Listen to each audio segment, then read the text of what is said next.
When we're now sitting at a time when it's the 40th anniversary of the March on Washington, and there's a lot of attention being paid to that, a lot of attention being paid to Martin Luther King's I Have a Dream speech, and how far we have come or not come. What is your sense of how far we have come?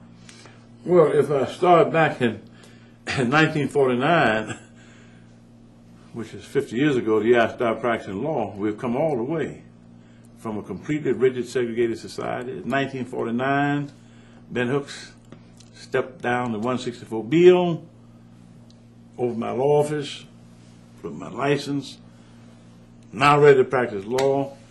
I knew every precept, every constitutional argument in the world, but I didn't know how to file a divorce case.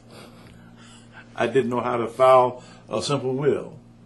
I didn't know anything about the practice of law. So I didn't know what to charge. That's what really bothered me. What did I charge people? So I heard that our Bar Association had prepared a booklet. And that one of the things about that booklet was a fee schedule. So I'm pressing like the devil to get a booklet so I can find out.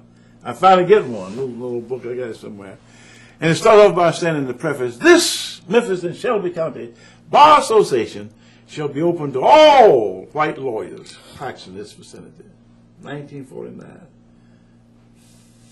16 years later, in 1965, I'm taking the oath of office as a judge in this county, where 16 years before. And the amazing story of that progress that we need to study and ponder, from 49 to 65 in Memphis and all over that. So now I look back to 49 and 2003, it's like living in two different countries. It's just a different world. Since that time, I personally have been a judge, first black judge in the South.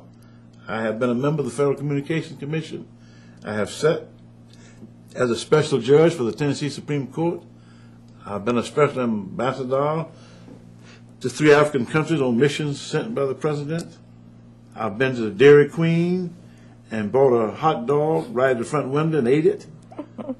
I've sat in some of the best restaurants in this country, not worried about a thing but how to pay the bill.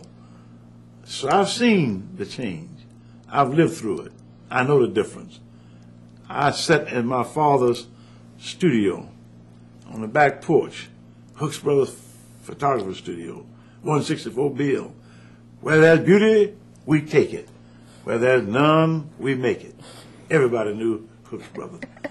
I'm sitting on the back porch of that place from 1937 to 1943. And in the summer, every night, I'd sit on a little table and look up to the Peabody Hotel and see the white coats. I couldn't make out in the faces. Every now and then, if the wind blew right, I could hear the music. They had a skylight roof outdoor.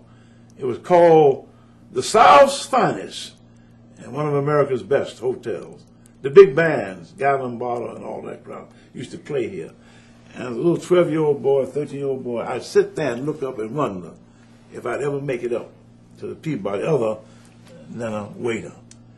And a few years later, as executive director of NAACP, I sat not on the bench looking up, but on a chair looking down from that Peabody Skyway rooftop. And they were giving a party in my honor in that Peabody Skyway. So we've come a long way.